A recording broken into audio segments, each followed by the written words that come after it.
And so the first thing came out, I said, man, you got a great figure. Kurt Russell is a rare breed in Hollywood. He's a star who has endured across generations, from his early days as a child actor in the 1960s to his status as a leading man in some of the most beloved films of all time. His career has spanned multiple genres: Western, science fiction, action, comedy, horror, yet he has always remained distinctly himself. Whether playing the grizzled anti-hero in The Thing, the wisecracking trucker in Big Trouble in Little China, or the steely-eyed lawman in Tombstone, Russell has consistently brought an authenticity and charisma that has kept audiences captivated for decades. Given his deep roots in the industry, it's no surprise that he has a deep respect for the films that came before him. Over the years, he has spoken about the movies that have influenced him, the performances he admires, and the filmmakers whose work has left a lasting impression. He has never compiled an official list of his all-time favorites, but through interviews and casual remarks, certain titles have emerged as clear standouts. Westerns, in particular, hold a special place for him, and it's no surprise that one of the first films he ever mentioned as a favorite is Shane. "If you want to see a great Western, Shane is one of the best," he once said. Released in 1953, George Stevens's film is one of the defining classics of the genre, telling the story of a weary gunslinger trying to leave his past behind. Alan Ladd's performance as Shane is understated yet powerful, a quality that many of Russell's own roles reflect. He has often been drawn to characters who don't need to say much to make an impact, characters who carry their past in their eyes, and whose strength comes from restraint, rather than theatrics. Shane embodies that philosophy, and its influence can be seen in films Russell later made. Go ahead, skin it. Skin that smoke wagon and see what happens. Particularly Tombstone and Bone Tomahawk, both of which share a similar mix of grit and emotional depth. Another film that Russell has spoken about with admiration is The Wild Bunch. "That movie changed Westerns forever," he said.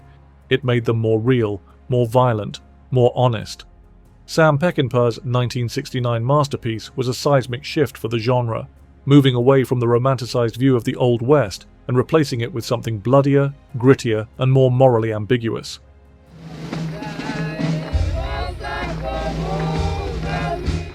The film follows a group of aging outlaws making one last stand in a world that has left them behind, a theme that resonates with many of Russell's own roles. Whether it's Jack Burton in Big Trouble in Little China, Snake Plissken in Escape from New York, or even his portrayal of Wyatt Earp in Tombstone, Russell has frequently played characters who operate on the fringes, men who don't fit neatly into the world they inhabit. Western cinema has always been a major part of Russell's identity, but his tastes extend far beyond any one genre. He has spoken highly of 2001: A Space Odyssey, Stanley Kubrick's visionary sci-fi epic. Kubrick did something with 2001 that nobody had ever seen before. It's one of those movies that changed everything. That idea of pushing boundaries, of taking risks, is something that has defined many of Russell's own career choices. He has never been an actor who plays it safe.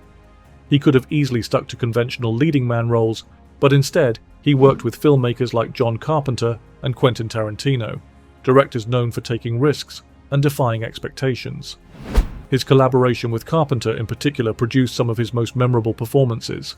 Their partnership began with Elvis in 1979 and continued through Escape from New York, The Thing, Big Trouble in Little China, and Escape from LA. It's no surprise that one of the films Russell speaks about most fondly is The Thing. "I think The Thing is probably my favorite of the films I've done.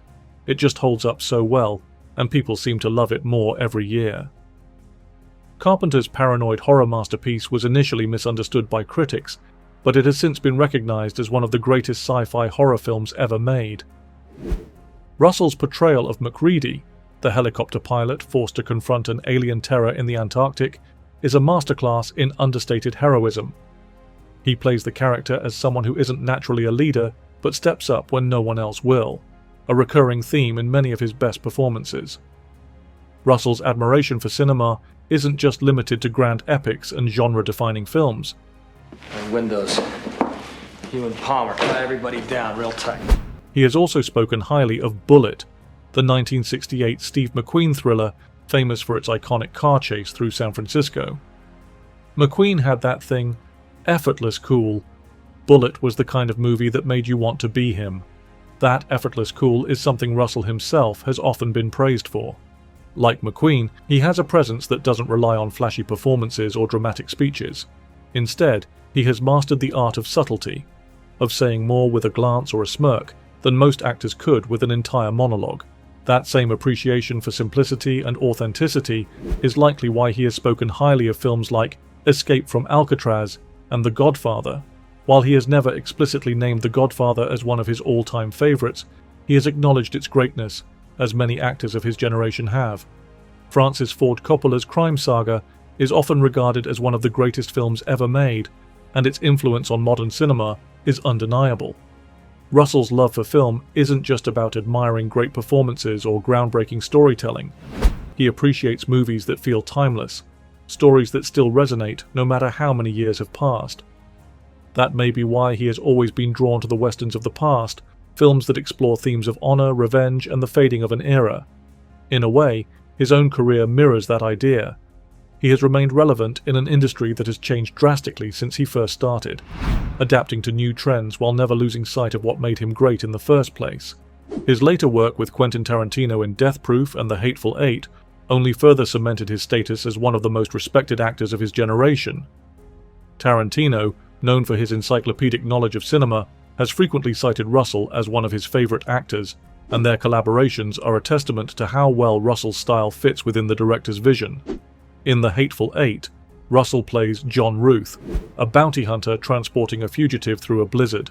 The film is a slow-burning, dialogue-heavy thriller that feels like a cross between a western and an Agatha Christie mystery, and Russell's performance is a perfect blend of menace and dark humor. Despite having nothing left to prove, Russell continues to take on interesting roles. His recent work in the Fast and Furious franchise and the Marvel Cinematic Universe shows that he isn't just resting on past glories, he's still evolving, still finding ways to surprise audiences. That same spirit of reinvention and risk-taking can be seen in the films he admires, whether it's The Wild Bunch, rewriting the rules of the Western, 2001, A Space Odyssey, redefining science fiction, or Bullet setting a new standard for action thrillers. The movies Russell holds in high regard all share a sense of daring, a refusal to play by the rules. His respect for the past is evident, but he has never been an actor who lives in nostalgia. He continues to embrace new opportunities, working with directors who challenge him and taking on roles that push him outside his comfort zone. In that way, he embodies the same qualities that drew him to films like Shane and the Thing, the idea of a man constantly moving forward, adapting to whatever comes next, always finding new ways to make an impact. There is no official list of Kurt Russell's favorite films, but the ones he has spoken about over the years tell a story of their own. They reveal an actor who appreciates craft, who values storytelling that stands the test of time, and who, despite decades in the business, still approaches cinema with the same passion and enthusiasm that made him a star in the first place.